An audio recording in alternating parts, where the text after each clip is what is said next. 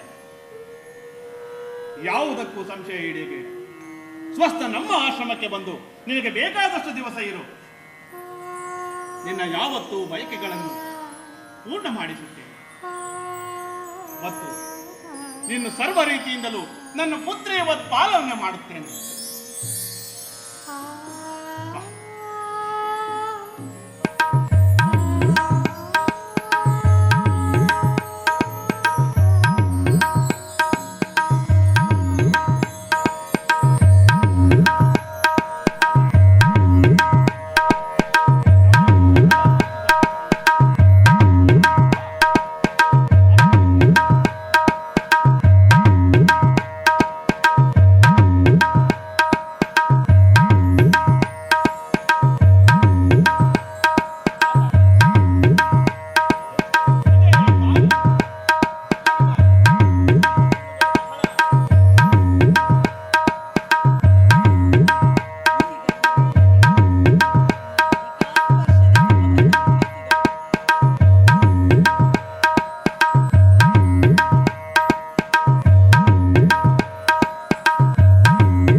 ಸಕ್ಕರೆ ಬಾಳಾಚಾರ್ಯ ಶಾಂತಕವಿ ಟ್ರಸ್ಟ್ ಧಾರವಾಡ ಹಾಗೂ ಕನ್ನಡ ಮತ್ತು ಸಂಸ್ಕೃತಿ ಇಲಾಖೆಯ ಸಹಯೋಗದಲ್ಲಿ ಇವತ್ತು ಆಧುನಿಕ ಕನ್ನಡ ರಂಗಭೂಮಿಯ ದಿನದ ಅಂಗವಾಗಿ ಆಯೋಜಿಸಿದಂಥ ಸೀತಾರಣ್ಯ ಪ್ರವೇಶ ನಾಟಕವನ್ನು ತಾವೆಲ್ಲರೂ ವೀಕ್ಷಣೆ ಮಾಡಿದ್ರಿ. ಈ ನಾಟಕದಲ್ಲಿ ಭಾಗವಹಿಸಿದಂತಹ ಹಾಗೂ ವೇದಿಕೆ ಹಿಂಭಾಗದಲ್ಲಿ ಕಾರ್ಯನಿರ್ವಹಿಸಿದಂಥ ಎಲ್ಲ ನಟ ನಟಿಯರ ಕಲಾವಿದರ ಪರಿಚಯನ ನಾನು ಮಾಡಿಕೊಡ್ತೇನೆ. ಸೀತಾರಣ್ಯ ಪ್ರವೇಶದ ವಿನ್ಯಾಸ ಹಾಗೂ ನಿರ್ದೇಶನವನ್ನು ಮಾಡಿದರು ಶ್ರೀಯುತ ಉಮೇಶ್ ನಾರಾಯಣ್ ಸಾಲಿಯನ್. ದಯವಿಟ್ಟು ವೇದಿಕೆಗೆ ಆಗಮಿಸಬೇಕು.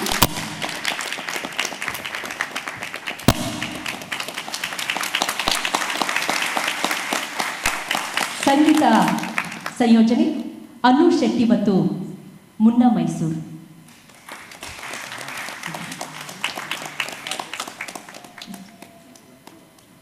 ನಟರಾಜು ಅರ್ಚನ್ ದಯವಿಟ್ಟು ಅವರು ಕೂಡ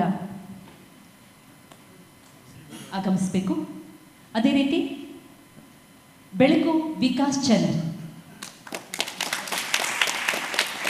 ರಂಗ ನಿರ್ವಹಣೆ ಶ್ರೀಯುತ ಗಂಗಾಧರ್ ಎಂ,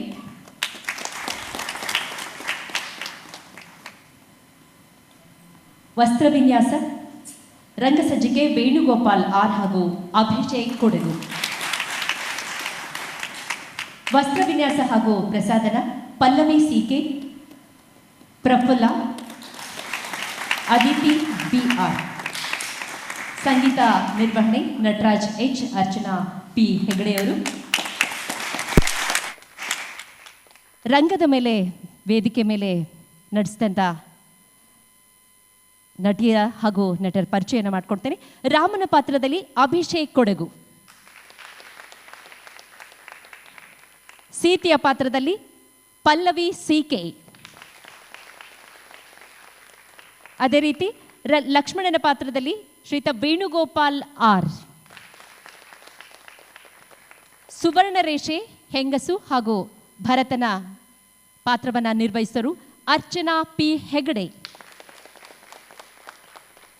ಬಾಲಧರ ಹಾಗೂ ಗಂಡಸು ಪ್ರಫುಲ್, ನಗರ ಶೋಧಕ ಹಾಗೂ ಧರ್ಮ ಗಂಗಾಧರ್ ಎಂ, ವಸಿಷ್ಠ ಮುನಿ ವಾಲ್ಮೀಕಿ ನಟರಾಜ್ ಎಚ್, ಶತ್ರುಘ್ನ ಶ್ರೀಯುತ ವಿಕಾಸ್ ಚಂದ್ರ,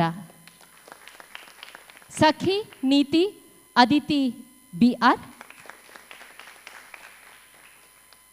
ಈ ಶುಭ ಸಂದರ್ಭದಲ್ಲಿ ಈ ಪ್ರೇಕ್ಷಕರ ಸಮ್ಮುಖದಲ್ಲಿ ಅಭಿನಯಿಸಿದಂತಹ ಈ ನಾಟಕ ಸೀತಾರಣ್ಯ ಪ್ರವೇಶದ ಈ ನಾಟಕದ ಯಶಸ್ಸಿಗೆ ಕಾರಣೀಕರ್ತರಾದ ನಮ್ಮ ಪ್ರೇಕ್ಷಕ ಬಾಂಧುಗಳಿಗೂ ಕೂಡ ನಾನು ಸಕ್ಕರೆ ಬಾಳಾಚಾರ್ಯ ಶಾಂತಕವಿ ಟ್ರಸ್ಟ್ ಹಾಗೂ ಕನ್ನಡ ಮತ್ತು ಸಂಸ್ಕೃತಿ ಇಲಾಖೆಯ ಸಹಯೋಗದಲ್ಲಿ ಮಾಡ್ತಕ್ಕಂಥ ಈ ದಿನದ ಕಾರ್ಯಕ್ರಮದ ಯಶಸ್ಸಿಗೆ ಕಾರಣರಾದಂಥ ತಮಗೆಲ್ಲರಿಗೂ ನಾನು ತುಂಬು ಹೃದಯದ ಧನ್ಯವಾದಗಳನ್ನು ಹೇಳ್ತೇನೆ. ಎಲ್ಲರಿಗೂ ಶುಭವಾಗಲಿ. ಇದಕ್ಕೂ ಪೂರ್ವದಲ್ಲಿ ನಾಟಕದ ಪರವಾಗಿ ತಮ್ಮ ಅಭಿಪ್ರಾಯವನ್ನು ವ್ಯಕ್ತಪಡಿಸ್ತಾ ಇದ್ದಾರೆ. ದೂರದ ಮೈಸೂರಿನ ಒಂದು ತಂಡಕ್ಕೆ ಇಂಥ ಅಮೂಲ್ಯವಾದಂಥ ಸಮಯ, ಶಾಂತಕವಿಗಳನ್ನು ಸ್ಮರಿಸ್ಕೊಳ್ತಕ್ಕಂಥ ಒಂದು ಈ ಸುವರ್ಣ ಅವಕಾಶ, ಇದರಲ್ಲಿ ನಮಗೊಂದು ಅಳಿಲು ಸೇವೆಯನ್ನು ಮಾಡಲಿಕ್ಕೆ ಅವಕಾಶ ಮಾಡಿಕೊಟ್ಟಂಥ ಸಕ್ಕರೆ ಬಾಳಾಚಾರ್ಯ ಶಾಂತಕವಿ ಟ್ರಸ್ಟ್ ಧಾರವಾಡ ಇವರಿಗೆ ನಮ್ಮ ರಂಗಯಾನ ಟ್ರಸ್ಟ್ ಮೈಸೂರು ಪರವಾಗಿ ಅನಂತ ಧನ್ಯವಾದಗಳನ್ನು ಅರ್ಪಿಸ್ತೇವೆ. ಹಾಗೆ ಈ ಟ್ರಸ್ಟ್ನ ಹನುಮೇಶ್ ಸರ್ಕಾರಿ ಸರ್ ಅವ್ರಿಗೂ ಕೂಡ ನಾವು ರಂಗಯಾನ ಸಂಸ್ಥೆ ಪರವಾಗಿ ಅನಂತ ಧನ್ಯವಾದಗಳನ್ನು ಅರ್ಪಿಸ್ತೀವಿ. ಹಾಗೆ ನಾವು ಇಲ್ಲಿಗೆ ಬಂದಾಗಿಂದ ಇಲ್ಲಿವರೆಗೂ ಕೂಡ ನಮ್ಮನ್ನು ಮಕ್ಕಳ ಹಾಗೆ ನೋಡ್ಕೊಳ್ತಾ ಇರ್ತಕ್ಕಂಥ ನಮ್ಮ ಗರುಡ ಸರ್ ಇದ್ದಾರೆ, ಅವ್ರಿಗೂ ಕೂಡ ನಾವು ತುಂಬ ಹೃದಯದ ಧನ್ಯವಾದಗಳನ್ನು ಅರ್ಪಿಸ್ತಾ ಇದ್ದೇನೆ. ಹಾಗೆ ಈ ಸೃಜನ ರಂಗಮಂದಿರದ ಸಿಬ್ಬಂದಿ ವರ್ಗದವ್ರಿಗೂ ಕೂಡ ನಾನು ಧನ್ಯವಾದಗಳನ್ನು ಅರ್ಪಿಸ್ತಾ, ಈ ಧಾರವಾಡದ ಎಲ್ಲ ಪ್ರೇಕ್ಷಕರಿಗೂ ಕೂಡ ನಾನು ನಮ್ಮ ಸಂಸ್ಥೆಯ ಪರವಾಗಿ ಧನ್ಯವಾದಗಳನ್ನು ಅರ್ಪಿಸ್ತಾ, ಕಡೆಯದಾಗಿ ಪ್ರತ್ಯಕ್ಷವಾಗಿ ಪರೋಕ್ಷವಾಗಿ ಸಹಕರಿಸಿದಂಥ ಎಲ್ಲರಿಗೂ ಧನ್ಯವಾದಗಳನ್ನು ಹೇಳ್ತಾ, ಬಹುಮುಖ್ಯವಾಗಿ ಕಡೆಗಟ್ಟ ನಮ್ಮ ಎಲ್ಲ ಏನು ಹೇಳ್ತೀವಿ ಕಷ್ಟಗಳನ್ನು ಅಥವಾ